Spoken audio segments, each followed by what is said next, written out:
Bismillahirrahmanirrahim. Assalamualaikum warahmatullahi wabarakatuh.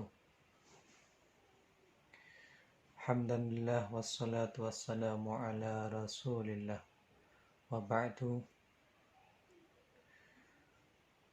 Sahabatku, kaum muslimin yang dimuliakan oleh Allah, besok kita akan merayakan hari raya Idul Adha. Hari raya Idul Adha sangat identik dengan penyembelihan binatang kurban. Pada hari raya Idul Adha lah Allah Subhanahu wa taala mensyariatkan kepada umat Islam untuk menyembelih binatang kurban. Sahabatku, kaum muslimin yang dimuliakan oleh Allah, menyembelih binatang kurban pada hakikatnya adalah napak tilas apa yang dulu pernah dilakukan oleh Nabiullah Ibrahim alaihissalam dan Ismail. Nabi Ibrahim alaihissalam ketika menunggu mempunyai keturunan sangat lama, berpuluh-puluh tahun, bahkan Nabi Ibrahim sudah tua baru Allah mengkaruniakan keturunan. Nah, begitu Ismail lahir, sedang lucu-lucunya, sedang senang-senangnya orang tua melihat anak yang lama ditunggu, dan sedang lihat lucu-lucunya, sedang lihat gemes-gemesnya, lihat tingkah laku anak itu. Lalu Allah Subhanahu wa taala memerintahkan untuk menyembelih Ismail.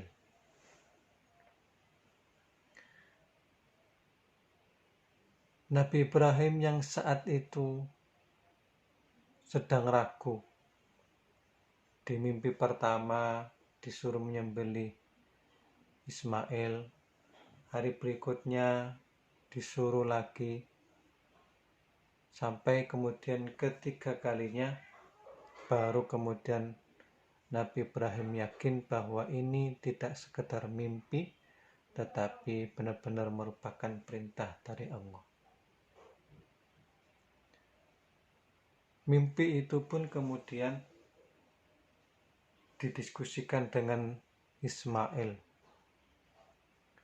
Nabi Ibrahim minta pertimbangan kepada anaknya Ismail. Kalau Allah memerintahkan untuk menyembelihmu, apa yang harus saya lakukan? Ismail saat itu tegas mengatakan, ya Abah, wahai bapak, wahai ayah, kalau memang itu perintah Allah, maka lakukan.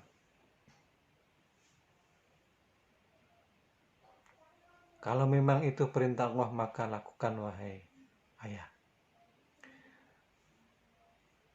Hadirin, dan ternyata benar, mimpi menyembelih itu kemudian dilakukan oleh Nabi Ibrahim. Nah, hadirin, kita bisa bayangkan betapa perilaku Nabi Ibrahim begitu tunduk dan taat kepada perintah Allah. Kita bisa bayangkan di saat Nabi Ibrahim lama menunggu kelahiran anak, lama sekali menunggu momongan, begitu dikasih Allah momongan, anak yang lucu, anak yang cerdas, anak yang menggemaskan, tetapi oleh Allah disuruh untuk menyembelih. Dan itu dilakukan oleh Nabi Ibrahim. Ini sekali lagi hadirin menggambarkan betapa Nabi Ibrahim alaihissalam itu merupakan Nabi yang totalitas dalam menuruti perintah Allah. Nabi Ibrahim adalah gambaran yang ideal bagaimana seorang hamba itu taat, patuh, mengikuti perintah Allah Sang Khalik. Nah, dari sini kemudian kita bisa ambil pelajaran. Kita saat ini menjadi umat Nabi Muhammad SAW. Kita saat ini adalah sebagai seorang muslim. Maka kita juga harus paling tidak menjadikan Nabi Ibrahim sebagai qudwah hasanah dalam hal totalitas mengikuti perintah Allah. Dalam Al-Quran Allah Subhanahu wa Ta'ala berfirman, A'udzu billahi minasyaitonir rajim, Ya ayyuhalladzina amanu dkhulu fis silmi kaffah wa la tattabi'u khutuwati syaiton innahu lakum aduwwum mubin. Wahai orang-orang yang beriman, masuklah kalian ke dalam agama Islam itu secara keseluruhan. Wala tattabi'u khutuwati syaiton, dan jangan mengikuti langkah-langkah syaitan, karena syaitan itu adalah musuh yang sangat nyata. Nah hadirin, menurut Imam At-Tabari, bahwa yang dimaksud dengan kafah di sini adalah bahwa kita dalam beragama itu harus totalitas, menyeluruh. Apa yang diperintah oleh Allah itu yang dilakukan, apa yang dilarang oleh Allah itu yang ditinggalkan. Tidak ada pilihan, tidak ada tawar-menawar, tidak ada pikir panjang. Begitu Allah perintahkan, kita laksanakan. Begitu Allah melarang, kita tinggalkan. Tsumma ja'alnaka 'ala syari'atin minal amri fattabi'ha wa la tattabi' ahwa'al ladzina la ya'lamun. Dalam ayat lain, dalam surat dan ayat yang lain, Allah menjelaskan Allah sudah memberikan syariat. Kemudian janganlah kamu itu wala tattabi' ahwa'al ladzina la ya'lamun.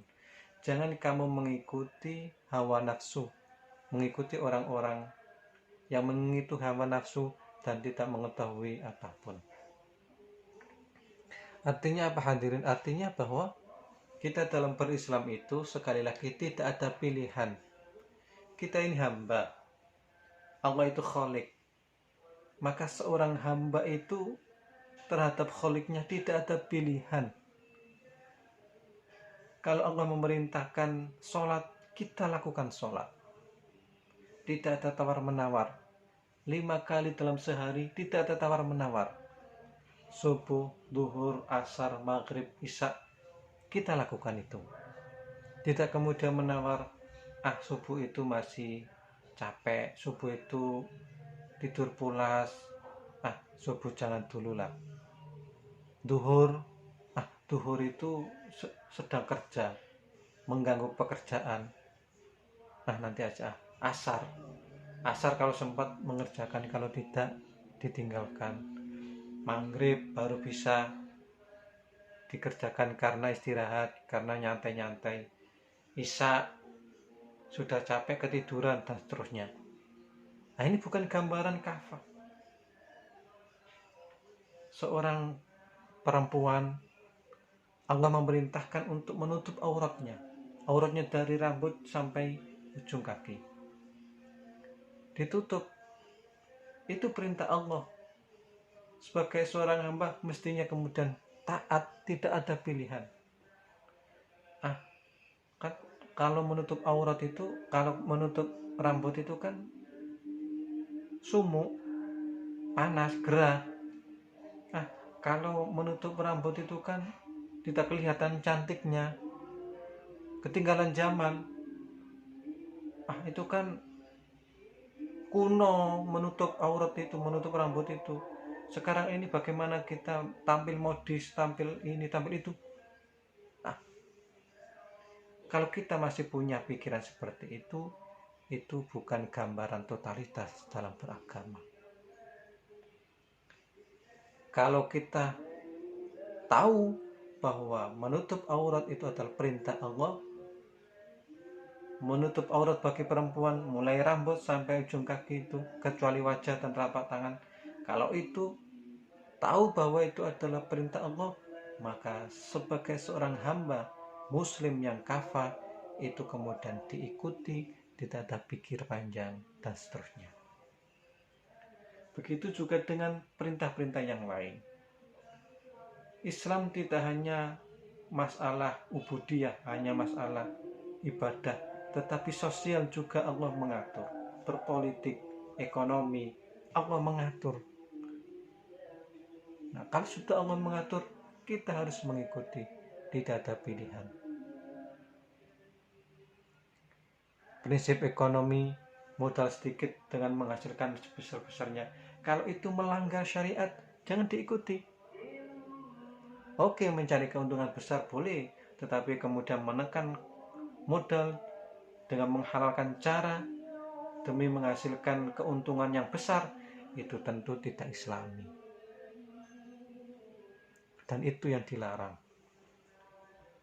Nah, hadirin, saya kira itu yang kultum yang kita sharekan pada hari ini. Mudah-mudahan sekilas ini bisa membawa manfaat untuk kita semua.